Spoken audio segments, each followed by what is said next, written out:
Welcome to NTD. Good morning. Here are today's top stories. Denying asylum to illegal immigrants convicted of serious crimes is a process some might think is automatic, but in reality, it can take years. A new Biden administration rule seeks to fix that. Getting a refund for flight cancellations and delays might soon be easier. The Senate meets a key deadline, passing a bill to fund the FAA, but it comes with strings attached. What you need to know about the measure sent to the House. Anti-Israel protesters return to George Washington University. Police line up to prevent them from reaching the university president's house. The White House says it's not abandoning Israel yet, after President Biden warns of cutting off their supply of weapons. We hear lawmakers' reactions to the president's decision. The FBI is concerned about the use of AI from foreign adversaries that could spread disinformation, and a House panel investigates a U.S. university's ties to a Chinese university. The host of NTD's Business Matters has those stories and more. Too much stress and not enough sleep. That's what a poll says Americans are facing. A psychologist tips on the road to Z's and E's, acknowledging, grounding breath, and journaling.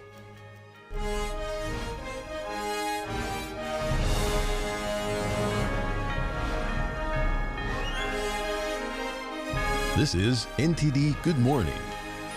Live from our global headquarters, here are Evelyn Lee and Kevin Hogan. Welcome to NTD. Welcome. Today is Friday, May 10th. Today's top news, some breaking news actually. Anti-Israel demonstrators were back in action overnight at George Washington University in Washington, D.C. This after being cleared out with dozens of arrests on Wednesday. And that was 5 hours of chanting by these protesters, and that was through some heavy rain at times too. And there was one person arrested last night. Right, and police actually confirmed that that was for assault. And we're going to take a look at the story. NTD's Daniel Monahan has more on that and other protests across the nation. Demonstrators yelled rallying cries such as "Whose streets? Our streets," and insulted police with chants like "Oink, Pink, Piggy, Piggy, we students run the city." Police were lined up in different spots to protect George Washington University President Ellen Granberg. Fox News reported that the protesters wanted to get to her residence. Demonstrators set up tents outside the administrative building. This comes after police cleared an encampment there the previous day, leading to over 30 arrests. Following repeated warnings, police officers moved in, clearing out the protesters. Over to California. Some professors at UCLA are demanding the administration stop its plan to punish students recently arrested at anti-Israel protests. The faculty held a rally Thursday to announce their demands, including the resignation of UCLA Chancellor Gene Block. That all legal charges be dropped for all students, staff, and faculty who were involved in the encampment and peaceful protest. The university administration has gotten it wrong every time and shamefully put our students' lives in danger. More than 800 UCLA faculty and staff have signed a letter decrying the chancellor's actions. They say the school's academic senate will hold a vote of no confidence on Block on Friday. In Boston, police detained several people Thursday at the Massachusetts Institute of Technology after anti-Israel demonstrators blocked a parking garage. Anti-Israel protests have spread to college campuses in Europe as well. Dutch riot police broke up a demonstration at the University of Amsterdam on Wednesday. They battled demonstrators who had vowed to stay put until the institution severed all ties with Israel. Daniel Monahan, NTD News. And all those protests are costing city budgets a pretty penny. The New York Police Department has spent nearly $53 million in overtime costs covering demonstrations this year. That's compared to about $7 million last year. Police say there have been nearly 3,000 protests in the city since the war between Israel and Hamas began in October. Those demonstrations have been a large contributor to the increase in overtime. And some university graduations scheduled for today or the next few days aren't happening. Several schools that have seen anti-Israel demonstrations are canceling or modifying their ceremonies. They cite safety concerns. The University of Southern California's main commencement ceremony was scheduled for today. Instead, USC had a celebration at LA's Memorial Coliseum last night as a graduation replacement. Cal Poly Humboldt says its campus remains closed through Sunday. It's holding commencement ceremonies at 3 off-site locations tomorrow. Emory University in Atlanta says it'll hold its ceremony off campus on Monday. And Columbia University says its main ceremony that was scheduled for Wednesday is canceled. And some of these students say that they're being punished over this. I mean, they had no high school send-offs because of COVID, and now that they're just not even getting this chance to graduate with the same flair. They say it's a slap in the face. Yeah, well, grateful that some of them, they found ways around it. Yeah. Right. All right, moving on. A new Biden administration rule aims to speed up asylum processing at the southern border for illegal immigrants considered dangerous. It would apply to a limited group of people believed to have committed serious crimes or who have terrorist links. The rule announced Thursday would help officials more quickly remove such people from the country. The change comes as the Biden administration tries to demonstrate that things are under control at the southern border. Republicans have consistently slammed the Biden administration over policies they say have worsened the situation with illegal immigration. Current law makes people convicted of a particularly serious crime ineligible for asylum, but that criminal history doesn't come into play until an immigration judge makes a final determination on asylum, and that process can take years. A new illegal immigration law in Iowa is being challenged in court. Civil rights groups say the law is unconstitutional. Iowa passed a law last month making it a crime to enter the state for someone previously deported or denied admission to the U.S. But civil rights groups say it oversteps into the territory of federal immigration legislation. They argue the new law will allow law enforcement to arrest who they say are legitimate asylum seekers. Iowa is one of several states trying to create legislation to address record-high illegal immigration from the southern border. And the Senate met a key deadline last night, passing a bill to fund the Federal Aviation Administration through 2028. The agency's authorization is set to expire at the end of today.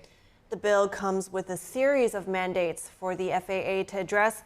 They include hiring more air traffic controllers, improving runway safety, and requiring customer refunds for flight cancellations or delays. The Senate is sending the bill to the House for approval after also passing a stopgap bill to buy another this week. NTD's Jeremy Sandberg has more on what you need to know about the measure. The Senate passed the FAA reauthorization bill in an 88-4 vote Thursday. The bill would authorize over $105 billion in funding for the agency and close to $740 million for the National Transportation Safety Board through the end of fiscal year 2028. The broad aviation bill aims to boost air traffic control staff, increase funding to avoid runway crashes, and speed up refunds for canceled flights or delays. The bill would also prevent airlines from charging families a fee to sit together and require airlines to accept credits and vouchers for at least 5 years. Cockpits would need 25-hour recording devices, up from the current 2 hours. The measure also adds 5 daily round-trip flights at Washington National Airport. Some senators argue that would increase congestion and delays. Others say it will give consumers choices and bring prices down. The bill raises penalties for airline consumer violations and directs the FAA to hire more inspectors, engineers, and technical specialists. This after the Alaska Airlines MAX 9 mid-flight door plug emergency and a series of near-miss incidents on runways. The House has until next week Friday to finalize the measure and send it to President Biden's desk. Jeremy Sandberg, NTD News. Lawyers for former President Trump accused Stormy Daniels of lying about her encounter with Trump, and the judge in the case denies another request for a mistrial. NTD's Jeremy Sandberg has the latest from Trump's New York trial. Former President Trump's lawyer grilled adult film actress Stormy Daniels in court Thursday, saying she made up the alleged encounter with Trump. They argued Daniels repeatedly changed the details of her testimony because it was false. Over the course of the day, Trump lawyer Susan Nicholas went over the details of the alleged encounter and what Daniels previously said to the media about it. She pointed out inconsistencies in Daniels' story. Daniels spent roughly 7.5 hours on the stand over 2 days. She testified she was paid to keep quiet about the alleged encounter during the 2016 presidential election. She testified she wasn't physically held in the room with Trump, but felt a power imbalance, saying her own insecurities kept her from saying no. Trump denies the encounter took place. Trump's lawyer argued Daniels' work in the adult film industry makes her testimony about being frightened by Trump's alleged advances unbelievable. Judge Juan Merchan later denied a request to declare a mistrial, as well as one to modify the gag order placed on Trump. Trump's lawyers argued Trump should be allowed to publicly respond to Daniels' testimony. Trump railed against Merchan after court. I'm innocent, and I'm being held in this court with a corrupt judge who's totally conflicted. Take a look at his conflict. It's a disgrace. Daniels' testimony is a build-up to the prosecution's star witness Michael Cohen, who arranged the $130,000 payment to Daniels. Trump is accused of falsifying internal business records to cover up the so-called hush money payments and instead recording them as legal expenses. Trump has pleaded not guilty. His lawyers are arguing there was nothing illegal about the payments. Trump's lawyer said Thursday former model Karen McDougal would not be testifying. McDougal alleged that she had an affair with Trump between 2006 and 2007. Prosecutors say Cohen was involved in paying her a sum of alleged hush money as well. Trump denies the alleged encounter took place. Jeremy Sandberg, NTD News. While Trump will be back in court, President Biden will attend 2 fundraisers in the Bay Area today. This after he said yesterday to set up the debate when asked by reporters if he would debate Trump. A federal appeals court has refused to dismiss criminal gun charges against Hunter Biden. The move yesterday paves the way for a trial on June 3rd, which would be the first for the child of a sitting president. Hunter Biden asked the 3rd U.S. Circuit Court of Appeals to dismiss the charges. He wanted the court to overturn prior decisions from the trial judge saying the case should proceed. Instead, the appellate panel rejected the appeal. Prosecutors say the younger Biden bought and possessed a revolver in 2018. They claim that violated federal law because he was using drugs at the time. Hunter Biden has pleaded not guilty to all 3 felony counts. The Southeast was ravaged by more dangerous storms yesterday. Tennessee was lashed by a tornado in Columbia, a city near Nashville. That tornado killed 1 person and destroyed scores of houses. The National Weather Service said the latest tornado reached speeds of 140 miles per hour. Officials said the tornado damaged or destroyed over 100 homes in Columbia. Governor Bill Lee said a woman died after her mobile home was hit by the tornado and flung several feet into a wooded area. Experts estimate the tornado traveled over 11 miles and was about 900 yards wide. The tornado uprooted trees or snapped them into pieces. Later, the same tornado was caught on video in nearby Spring Hill, Tennessee. It came roaring through the town, cutting a wide swath and damaging or destroying more houses. Power lines were downed. Cleanup and damage assessment is still ongoing. Coming up, the White House says it's not abandoning Israel just yet after President Biden warned of cutting off Israel's supply of weapons. We hear lawmakers' reactions. As the Israel-Hamas war continues, the threat of diminishing aid looms. Analysis on the current relationship between President Biden and Israel's Prime Minister and what this could mean for Israel.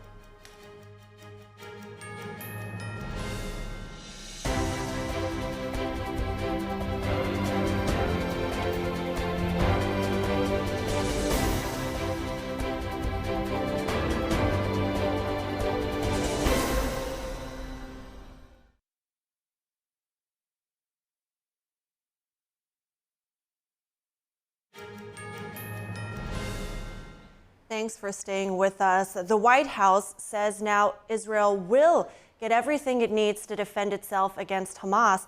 That's despite President Biden pausing an arms shipment to Israel, citing risks to civilians. NTD's White House correspondent Iris Tao has more.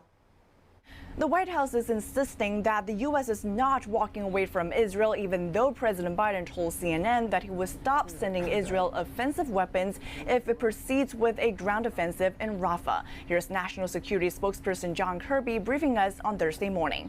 he's going to continue to provide Israel with the capabilities that it needs, all of them. But he does not want certain categories of American weapons used in a particular type of operation in a particular place.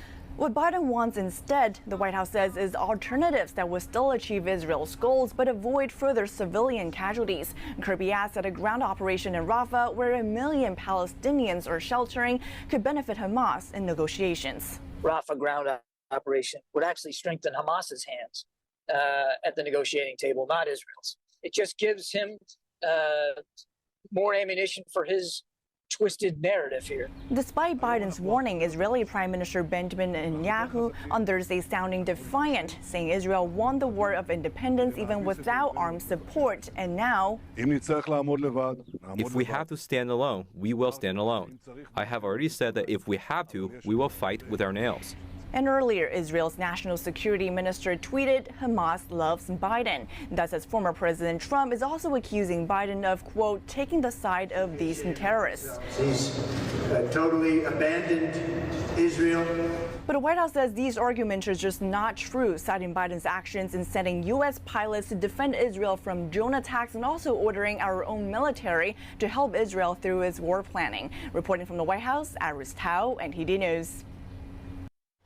Israel is set to receive billions of dollars in weapons from the U.S. That's despite President Biden's decision to review some weapons supplies to Israel over its planned invasion of Rafah.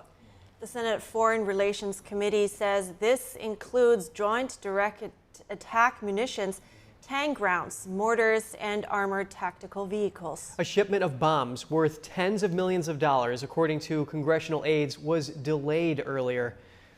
The committee said some of these weapons have been in the pipeline since December. They are not part of the $26 billion aid package signed by Biden last month.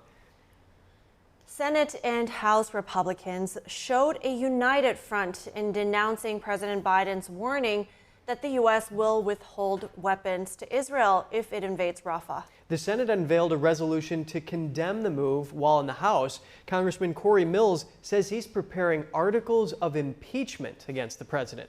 Our Washington correspondent Luis Martinez has more on this story.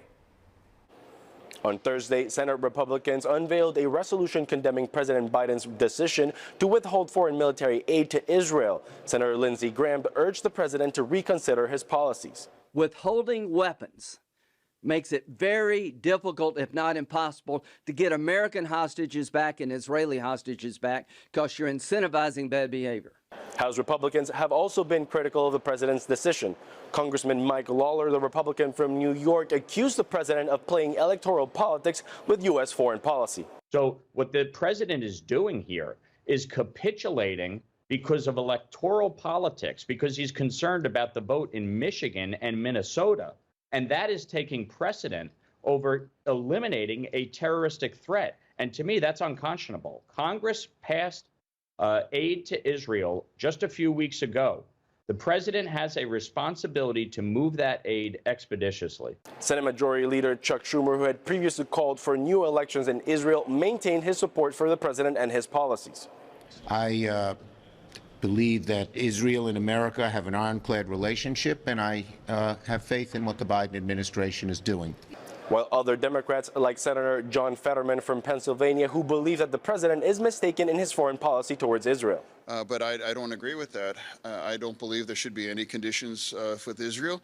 When you are in a war with another side that has no conditions or any kinds of morality or any kinds of standards, I really think we need to be absolutely ready to stand with Israel and provide whatever they need.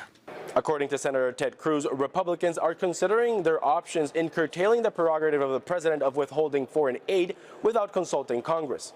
Reporting from Washington, D.C., Luis Eduardo Martinez, NTD News. As Israel continues to push forward with its ground offensive in Rafah in the Gaza Strip, some Palestinians are still trying to flee to safety, and others have complained of not having enough food. But help is apparently on the way as the first shipment of aid to the U.S.-built pier near Gaza has departed. And today's Jason Perry has the latest on the war.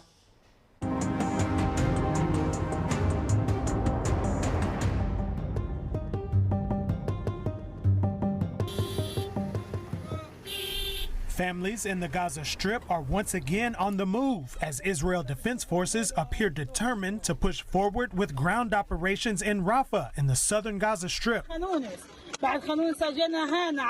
We keep moving from one place to another. This child was born during the war. What is his fault? He was born in Rafah. There's no clothes. What is the fault of these children? What can we say?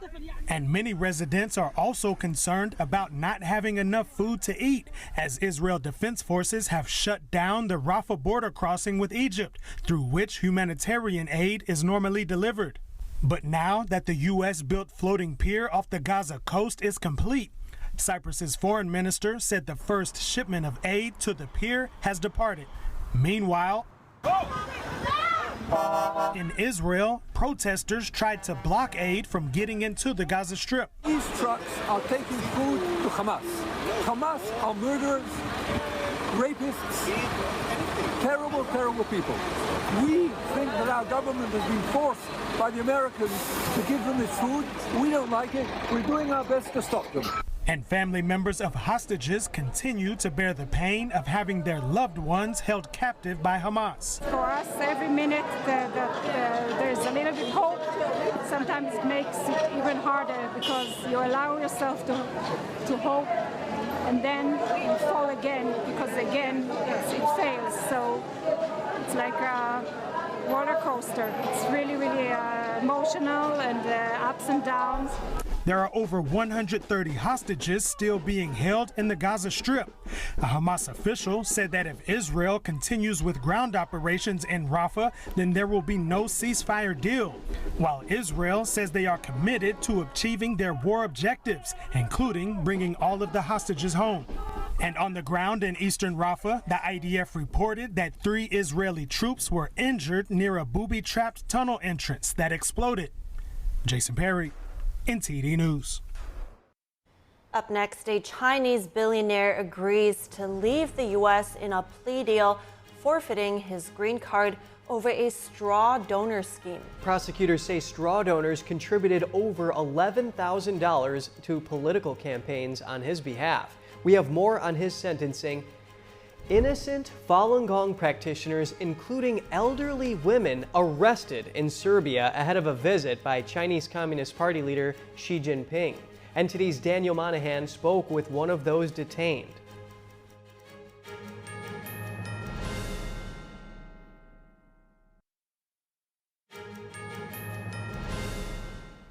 Good to have you back. A Chinese billionaire has agreed to leave the U.S.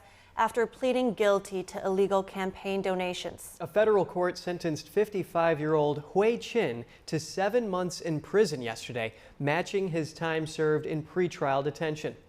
The 56-year-old pleaded guilty in March to making illegal donations in other people's names. He admitted to recruiting and reimbursing people who made donations on his behalf.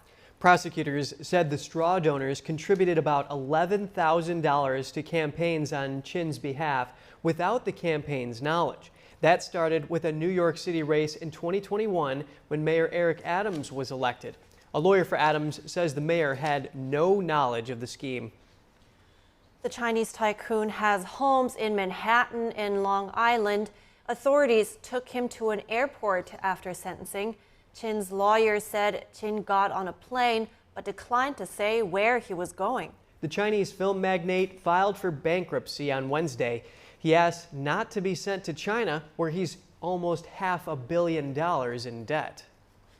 In a move likely to appease the Chinese regime, Serbian authorities arrested several Falun Gong practitioners ahead of a visit by Chinese Communist Party leader Xi Jinping. And today's Daniel Monahan spoke with one of the detainees who was released once Xi left the country.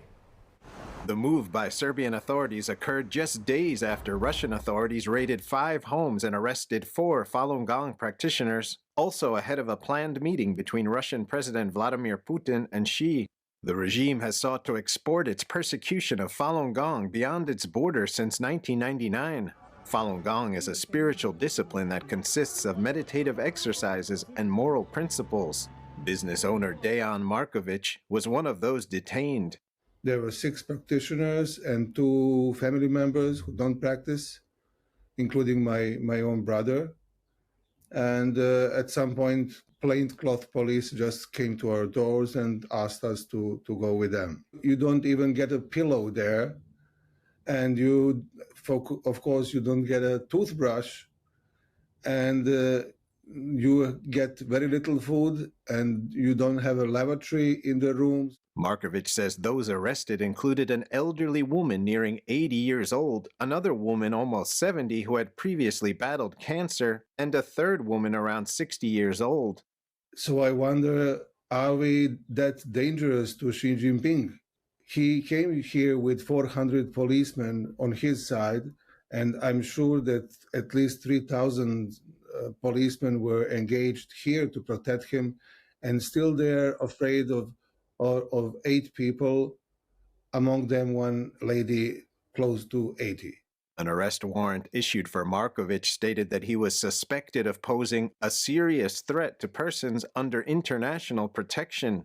After Xi left the country, he and the other detainees were handed a document saying the threat doesn't exist anymore. The business owner says this isn't the first time the Serbian government has followed the will of the CCP.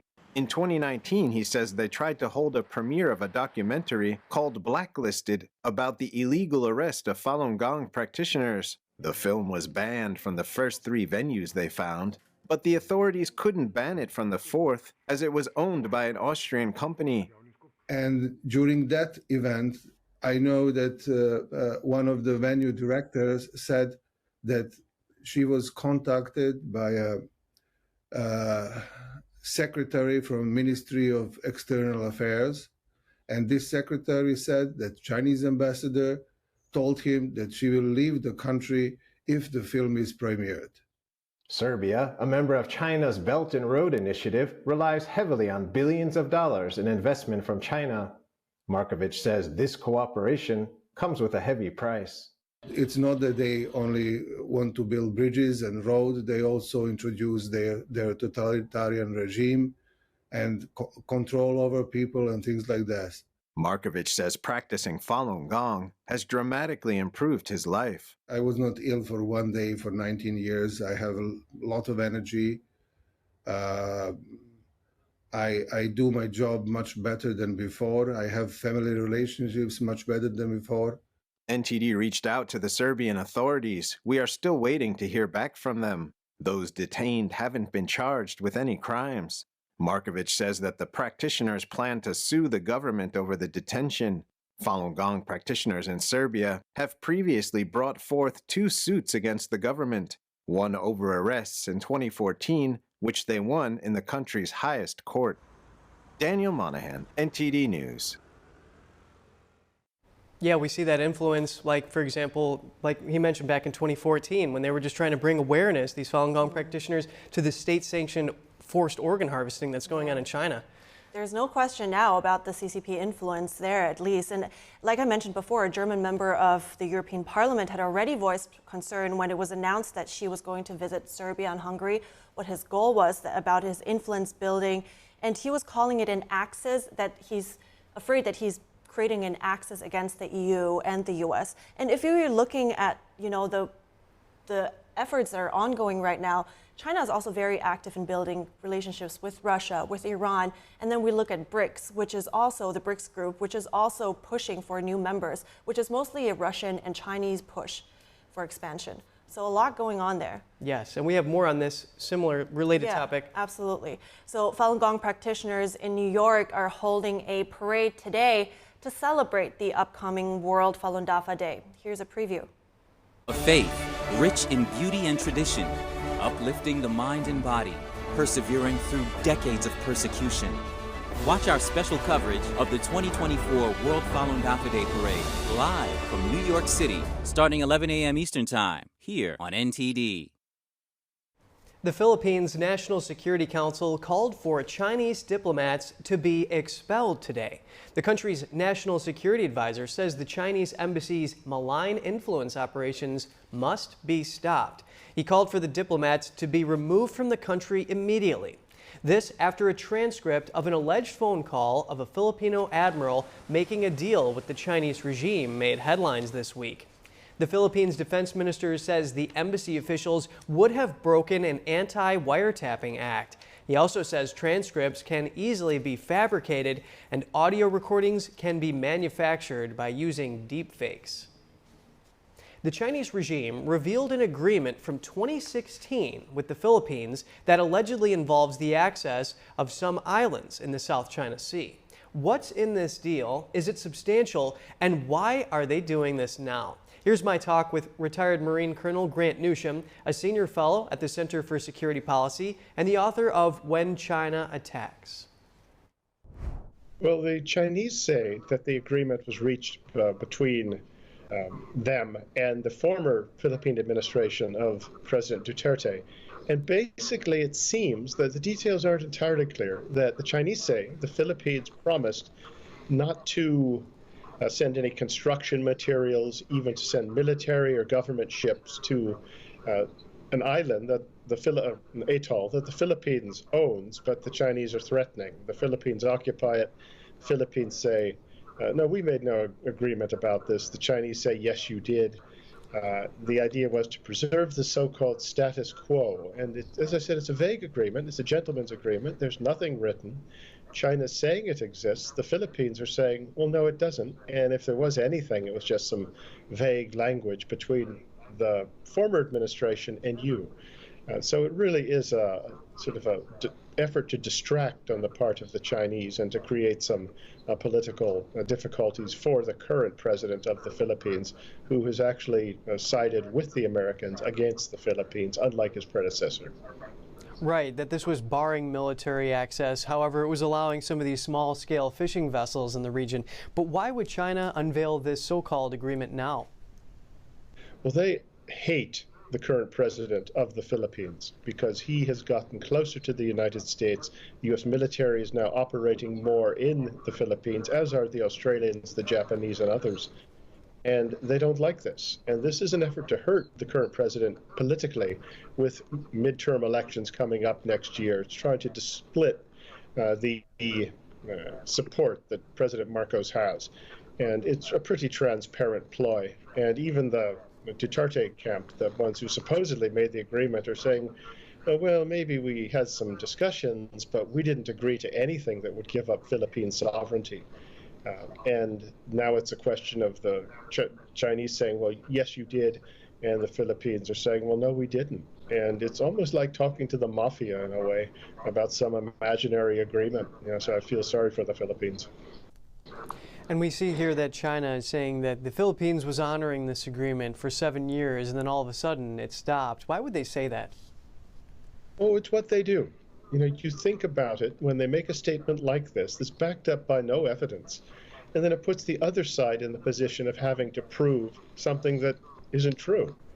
And it's, as I said, it's a distraction, and it upsets things politically inside the Philippines. And this is at a time when the Chinese are coming under increasing pressure and exposure for what they have done to seize and occupy Philippine territory. And also you're seeing recently the Americans, the Japanese, and I said the Australians and others doing more militarily, and also are talking about law enforcement patrols, which is obviously aimed at China in the future. And the Chinese don't like this, and it is really an effort to distract more than anything else. Something very important here, especially considering that much of the world's trade passes through the South China Sea, and the Chinese regime claims it as its territory, almost virtually all of it. Grant Newsham, retired U.S. Marine Colonel and Senior Fellow at the Center for Security Policy, thank you for your time today. Well, thanks for having me. Coming up, the FBI concerned foreign adversaries could use AI to interfere in U.S. elections, saying we could be seeing a growth in the technology to spread disinformation in the coming years.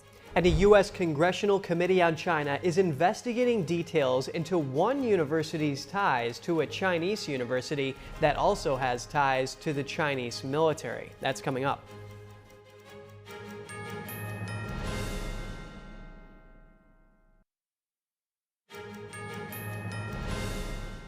Good to have you back. We have NTD's Business Matters host Don Ma with us now to give us the latest updates from the tech and business world. Don, talk to us about election security.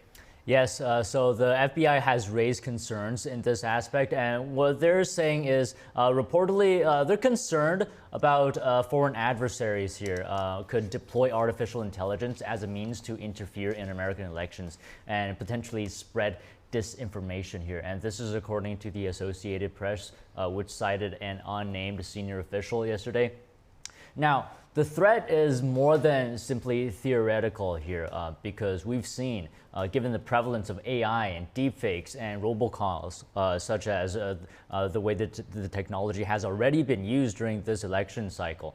So the official said that AI technology is a challenge to law enforcement, not only because it lowers the barrier of entry for people looking to make mischief, but also because it adds to the arsenal of more sophisticated foreign governments that want to interfere in elections. And the AP source was one of several FBI officials to brief reporters on the topic of election security on the condition of anonymity, underground rules set by the FBI. So three countries of most concern here to the FBI in the current election here, of course, Russia and China, of course, and Iran as well. Right. And I mean, there were robocalls in the U.S. already that impersonated Biden, President Biden, or in Slovakia, apparently there were these fake, of course, audio clips coming up where the liberal chief was apparently talking about rigging the vote and stuff like that. So the technology seems to be there. Let's switch topics, though, because the U.S. committee is targeting Georgia Tech because they're allegedly having ties to Chinese military-linked research. Yeah, what about that? Yeah, that's exactly right. That's what's happening right now. So the details here are that a congressional committee on China is asking Georgia Institute of Technology to detail its collaboration with a Chinese university. And now this university in question here is China's Northeastern Tianjin University, which, by the way, is facing U.S. government restrictions over its ties to China's military. So the chairman of the House of Representatives Select Committee on China wrote a letter to the president of Georgia Tech. It said that the school partnered with Tianjin University on cutting-edge technologies, despite its documented ties to the People's Liberation Army. So that's China's military. So the letter noted that Tianjin University and numerous affiliates were added to the Commerce Department's export restrictions list for actions contrary to U.S. national security. And of course, that includes trade secret theft and research as well at that, and collaboration to advance China's military. And a spokesperson, just to give Georgia Tech's perspective, it said that it welcomed the congressional inquiry, but that the university does not have a collaboration with Tianjin University in terms of research, partnerships, or providing any funding. I see. Well, that just shows also, all the vulnerabilities that the U.S. tries to protect, since semiconductors especially is such a strategic industry there. And China, of course, has quite a bit of history in espionage in the U.S. So let's talk about Target now. They made an interesting move by pulling LGBT-themed items from their stores. What happened? Right, so this is according to Bloomberg News, a report from that outlet yesterday. So apparently Target is planning to cut LGBTQ-themed merchandise from some of its stores during Pride Month this June. And that's because backlash, no surprise here, for the selling of the merchandise, leading to decreased sales for the year. So last year, Target was actually forced to remove some items from transgender designer Eric Carnell's Arba Pellin brand, pointing to an increase in customer-employee confrontations and incidents of Pride merchandise being thrown on the floor. So the company says it will curate which items to sell in which stores based on guest insights and customer research. And Target's growth officer says that pushback is a signal to them to pause, adapt, and learn. Let's talk about Sriracha now. What's going on with them? Yeah, one of my favorite sauces here, but it seems like I could be impacted because we may see another Sriracha shortage in the near future here. So California-based Huifeng Foods says it will not produce any more of the popular hot sauce until after Labor Day. So the company says the temporary pause is because the red jalapeno peppers used to make the Sriracha sauce Well, they're too green here, affecting the color of the sriracha. So the company's red winter jalapeno peppers are grown in Mexico, where there is currently a severe drought. So hot, dry conditions can disrupt the ripening process and prevent the peppers from achieving their prized red color. I know some people have that. We can just resort to our emergency saws that some people had on their keychains. That would be interesting. That would be good to have too. So do you have also news from the auto industry? I think Chevy made quite a shift.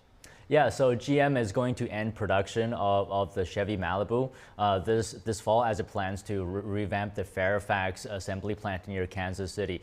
So the plant will be retooled to produce the electric Chevrolet Bolt and temporarily pause production of the Cadillac XT4, which is also made in the same plant. GM has been focusing on crossover and sport utility vehicles, and the Malibu is now the only remaining Chevrolet car offered in the United States, aside from the Corvette. Over 6 decades, more than 10 million Malibus have been sold. Yeah, well, this is a surprise. I mean, the Malibu used to be a bestseller at one time. Don Ma, host of Business Matters, thank you. Thank you. Coming up, a poll shows a majority of Americans are sleep deprived, and on top of that, stress is on the rise in the U.S. A psychologist offers tips on how to get the sleep you need and put those stressors in perspective so you can find inner peace after the break.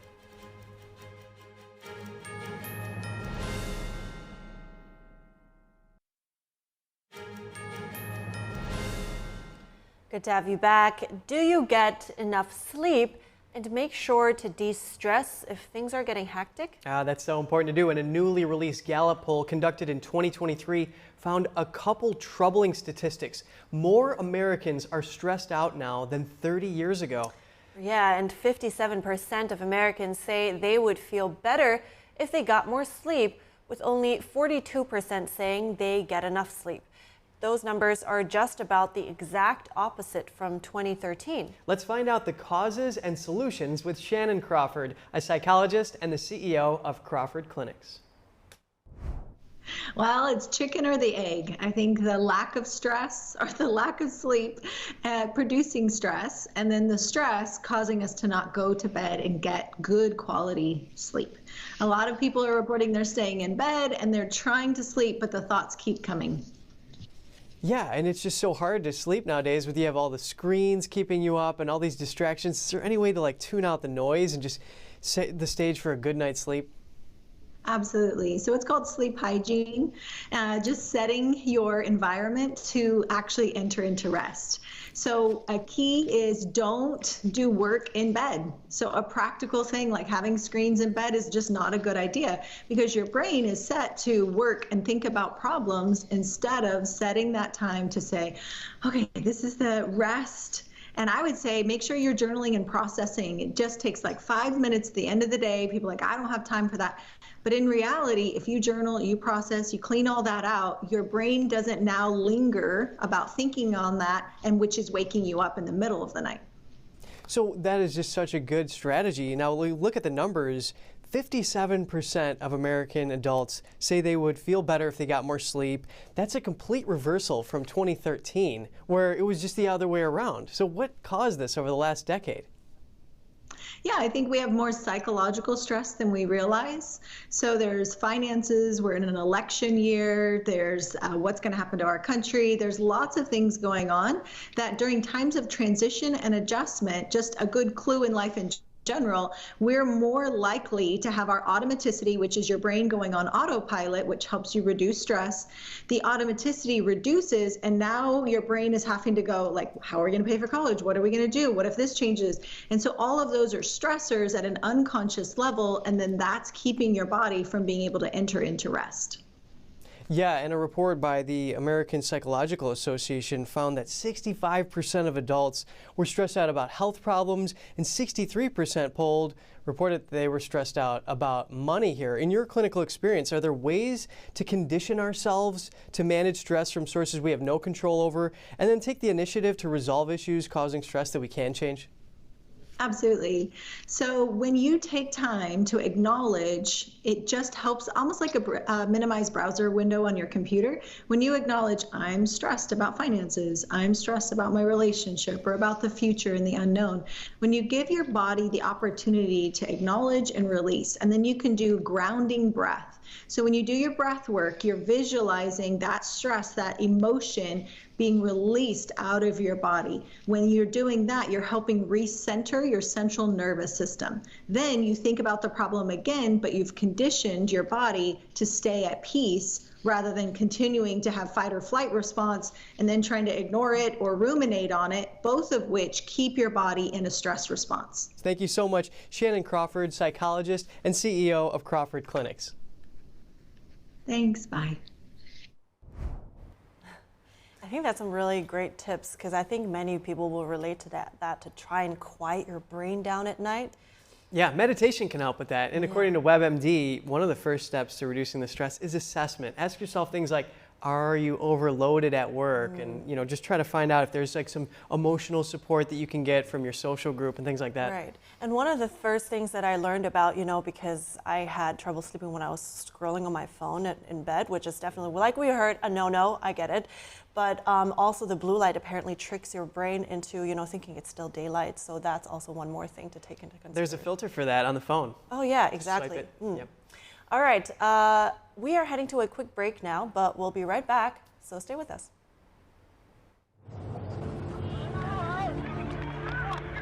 There are real consequences to controlled media.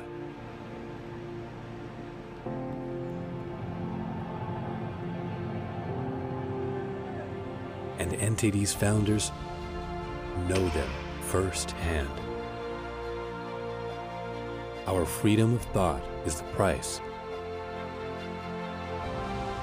This is the lesson that guides us in everything we do. Yeah, so there's the tear gas there. We know the value of a free society.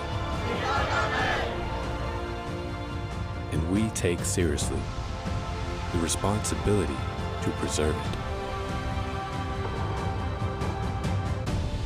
We are NTD.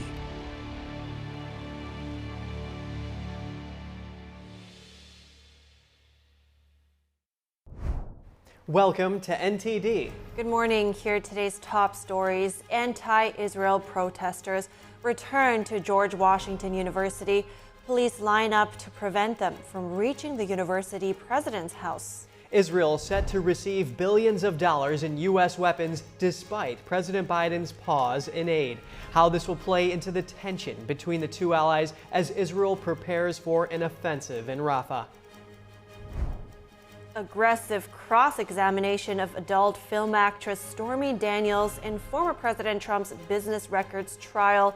What is the defense trying to show, and how is Daniels' testimony related to the labeling of payments to Fixer Cohen? A former prosecutor's answer. Denying asylum to illegal immigrants convicted of serious crimes is a process some may think is automatic, but in reality, it can take years. A new Biden administration rule seeks to fix that. Another round of severe storms pounded the southeast yesterday. A huge tornado ripped through towns in Tennessee, killing one person. The tornado was caught on video. Ever wanted to know what it's like to plunge into a black hole? Check out a stunning new visualization made on a NASA supercomputer.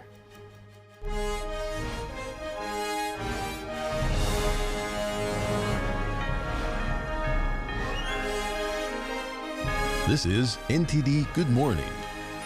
Live from our global headquarters, here are Evelyn Lee and Kevin Hogan. Welcome to NTD. Today's Friday, everyone, May 10th, and today's top news is breaking news. Anti-Israel demonstrators were back in action overnight at George Washington University in Washington, D.C. This after being cleared out with dozens of arrests on Wednesday. Demonstrators set up tents outside the administrative building and yelled rallying cries and insulted police. Police were lined up in different spots to protect George Washington University President Ellen Granberg. In California, some professors at UCLA are demanding the administration stop its plan to punish students recently arrested at anti-Israel protests. In Boston, police detained several people Thursday at the Massachusetts Institute of Technology after anti-Israel demonstrators blocked a parking garage. Anti-Israel protests have spread to college campuses in Europe as well. Dutch riot police broke up a demonstration at the University of Amsterdam on Wednesday. And this morning, police started to disband tent encampments at the UPenn and arrest those who refused to leave. This came just after Pennsylvania governor called the encampment to end less than 24 hours ago. Some university graduations scheduled for today or the next few days aren't happening. Several schools that have seen anti-Israel demonstrations are canceling or modifying their ceremonies. They cite safety concerns. The University of Southern California's main commencement ceremony was scheduled for today. Instead, USC had a celebration at LA's Memorial Coliseum last night as a graduation replacement. Cal Poly Humboldt says its campus remains closed through Sunday. It's holding commencement ceremonies at 3 off-site locations tomorrow. And Emory University in Atlanta says it'll hold its ceremony off campus on Monday. And Columbia University says its main ceremony that was scheduled for Wednesday is canceled. And these graduation ceremonies, they're a big milestone in students' lives. I mean, they work really hard for that. Yeah, and many of them really, like you mentioned, they got the short end of the stick because they came into it during COVID and now they're going out with all these protests. Yes. So we're going to move on here. We're going to go to former President Trump's hush money trial. Lawyers for former President Trump accused Stormy Daniels of lying about her encounter with Trump, and the judge in the case denies another request for a mistrial. NTD's Jeremy Sandberg has the latest from Trump's New York trial. Former President Trump's lawyer grilled adult film actress Stormy Daniels in court Thursday, saying she made up the alleged encounter with Trump. They argued Daniels repeatedly changed the details of her testimony because it was false. She testified she wasn't physically held in the room with Trump, but felt a power imbalance, saying her own insecurities kept her from saying no. Trump denies the encounter took place. Judge Juan Merchan later denied a request to declare a mistrial, as well as one to modify the gag order placed on Trump. Trump's lawyers argued Trump should be allowed to publicly respond to Daniels' testimony. Daniels' testimony is a build-up to the prosecution's star witness Michael Cohen, who arranged the $130,000 payment to Daniels. Trump is accused of falsifying internal business records to cover up the so-called hush money payments and instead recording them as legal expenses. Trump has pleaded not guilty. His lawyers are arguing there was nothing illegal about the payments. Trump's lawyer said Thursday former model Karen McDougal would not be testifying. McDougal alleged that she had an affair with Trump between 2006 and 2007. Prosecutors say Cohen was involved in paying her a sum of alleged hush money as well. Trump denies the alleged encounter took place. Jeremy Sandberg, NTD News. For more on Daniels' testimony, let's bring in Zach Smith, a former federal prosecutor and senior legal fellow at the Heritage Foundation. There you are, Zach. Thanks for coming on today. Was the defense hinging its questioning of Daniels on trying to have her reveal that the sexual encounter never happened, or were they seeking something else? Well, look, I think the fact that Stormy Daniels is testifying at this trial at all, particularly going into pretty graphic details about her alleged encounters with Donald Trump, really is troubling in the first place because at the end of the day, the details that were coming out during Stormy Daniels' testimony really aren't relevant to the charges that the prosecution is bringing against Donald Trump. And so I think what Donald Trump's lawyers are probably concerned about is that the jury will be somehow unduly tainted or unduly prejudiced by this testimony, which I think can rightly be viewed as an effort to muddy the waters, kind of dirty up Donald Trump and other issues surrounding these payments. But at the end of the day, the legal issue that this jury is going to be asked to decide, factual information coming out, is whether or not these payments were improperly recorded and whether they were done to cover up another crime, in this case, an alleged campaign finance violation.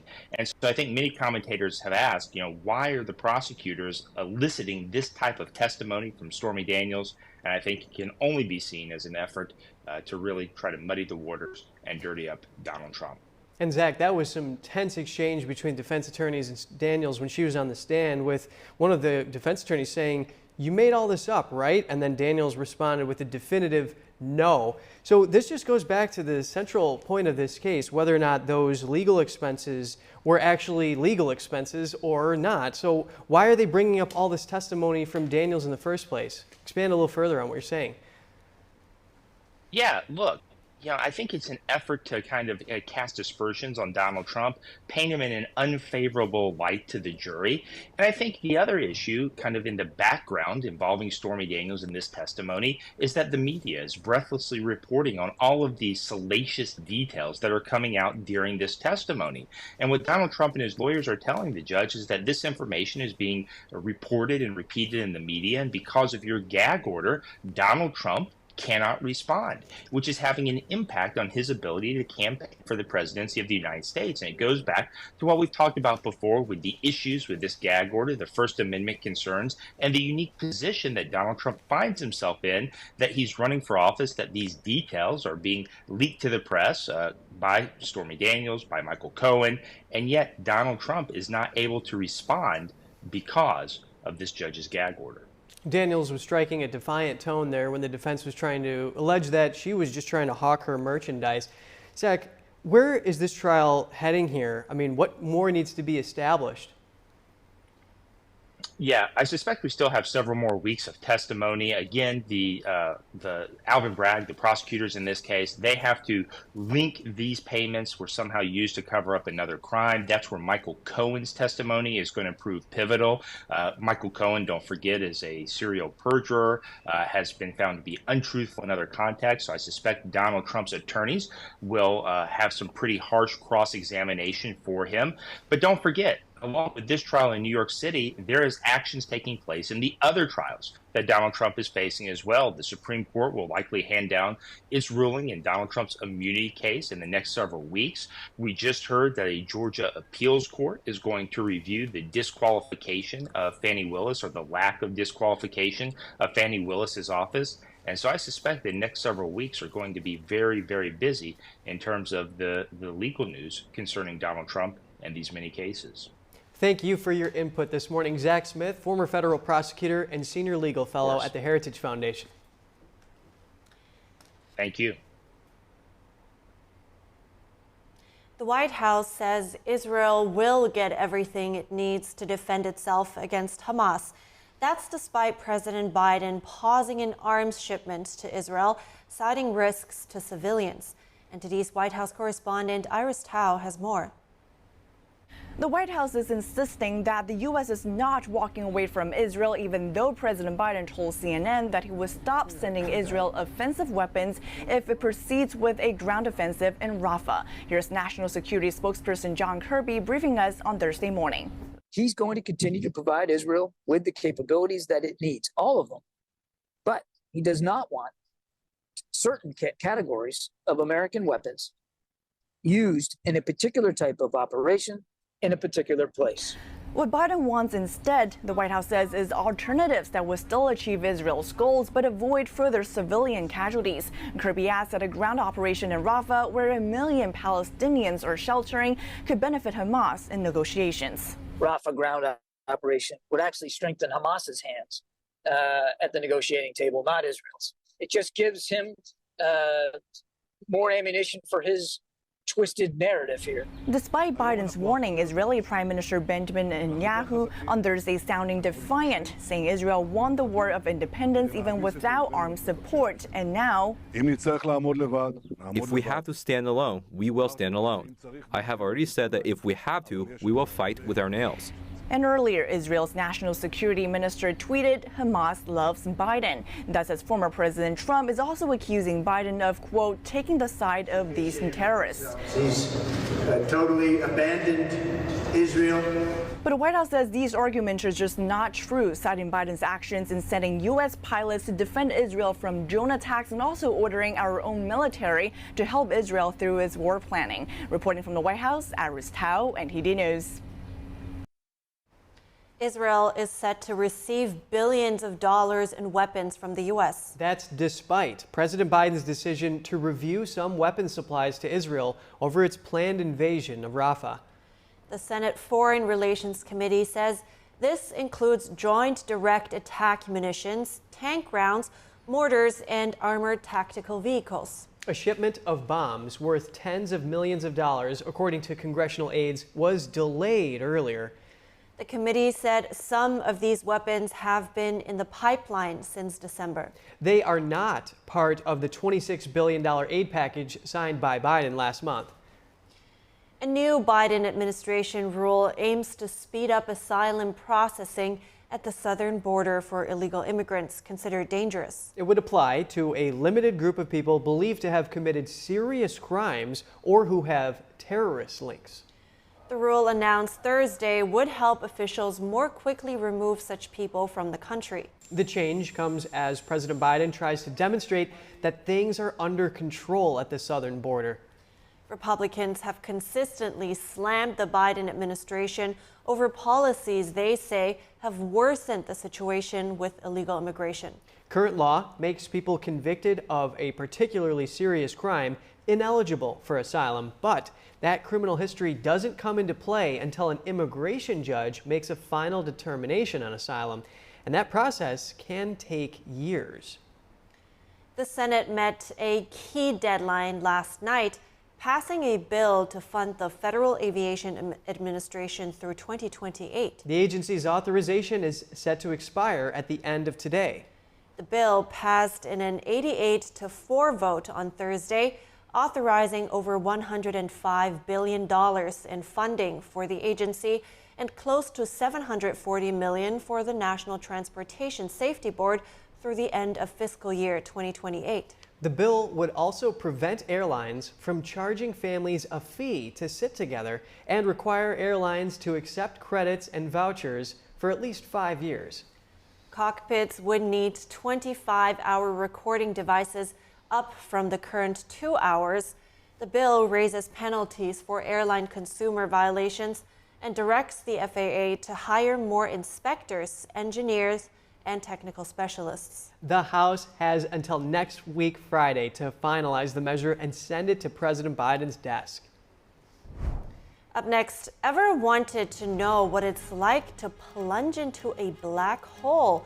Check out a stunning new visualization made on a NASA supercomputer.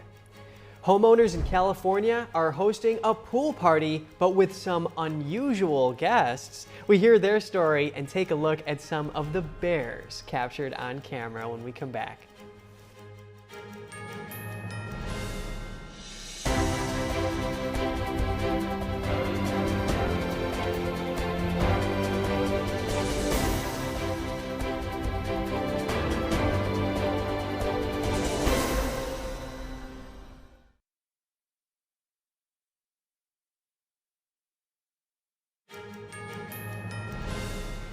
Good to have you back. The Southeast was ravaged by more dangerous storms yesterday.